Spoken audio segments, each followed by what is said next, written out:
આમ તમારું ગૌરવ કિશન પૂછી પડ્યું આજે આપણે તો મૌન રેલી કરવામાં આવી છે, કયા કારણસર કરવામાં આવી છે અને શું માંગ છે? આજની આ અમારી રેલી આ પશ્ચિમ બંગાળમાં અઠવાડિયા પહેલાં જે આરજીકર મેડિકલ કોલેજમાં જે ઘટના બની છોકરી સાથે રેપ અને મર્ડરનો કેસ જે બન્યો એના માટે જે જવાબદાર વ્યક્તિઓ હતા એને પકડવાની બદલે ત્યાંની લોકલ ગવર્મેન્ટે એને બચાવવાનો જે પ્રયત્ન કર્યો, એના ફેમિલી મેમ્બર્સને ગેરમાર્ગે દોર્યા કે આ સુસાઇડ કર્યું છે, પેલું કર્યું છે. જનરલી આપણે બધા જાણતા જ હોય કે હવે કાંઈ પણ ઘટનાઓ થાય તો ત્યાંની કોઈ પણ ગવર્મેન્ટ હોય, લોકલ હોય, તો એ એના માટે જવાબદાર વ્યક્તિઓને પકડવા માટે કે સજા આપવા માટે પ્રયત્ન કરતી હોય છે. જ્યારે આ કિસ્સામાં એનાથી બધું ઉલટું જ બન્યું છે કે ભાઈ જવાબદારોને પકડવા કે સજા માટે સાબિત કરવાને બદલે એ લોકોને પ્રોટેક્શન માટેની એના પ્રયત્નો હતા. તો એને કારણે જે આખો એક અઠવાડિયું વીતી ગયું તેમ છતાંય હજી અમુક જવાબદાર વ્યક્તિઓ હજી પકડાણા નથી. એક જ વ્યક્તિની ધરપકડ થઈ છે.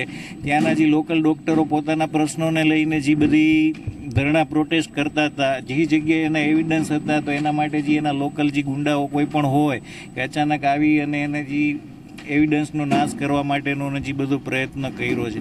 તો એના માટે એક ડૉક્ટર તરીકે તો નહીં પણ સામાન્ય નાગરિક તરીકે એક જાતનો વિરોધ છે કે ઘટનાઓ તો ખરાબ બને પણ બન્યા પછી એને જે બચાવવાનો પ્રયત્ન કરે છે એવી બધી વસ્તુઓ ઘટનાઓ ન બનવી જોઈએ. એના માટે જેને કહી શકાય કે કોઈ પણ સામાન્ય માણસ હોય એનો આક્રોશ એટલો હોવો જ જોઈએ, બરાબર ને. એના માટે થઈને અમે આ એક રેલી કાઢી અને કલેક્ટર સાહેબને આવેદન આપવા માટે આવ્યા હતા. માગણી અમારી એક જ છે કે કોઈ પણ જગ્યાએ જ્યાં વર્કપ્લેસ હોય ત્યાં જે તે ડૉક્ટર છે અથવા તો કોઈ પણ ફિમેલ હોય એક સેફ ફીલ કરે એવું એન્વિરોન્મેન્ટ ઊભું કરવું જોઈએ. અને કોઈ પણ જગ્યાએ આવી ઘટનાઓ બને તો એને ત્વરિત ન્યાય મળે એના માટે ગવર્મેન્ટે પ્રયત્ન કરવો જોઈએ, નહીં કે એ લોકલ જવાબદાર માણસોને બચાવવા માટેનો પ્રયત્ન કરવો જોઈએ. અને આવા જવાબદાર વ્યક્તિઓ જે બચાવવાનો પ્રયત્ન કરે છે એવા લોકોને પણ કડકમાં કડક સજા થવી જોઈએ, એવા રૂલ્સ કે કાયદાઓ બનાવવા જોઈએ. નામ ને હા, હું નિકુંજ વડાલિયા, મોરબી IMA પ્રેસિડેન્ટ.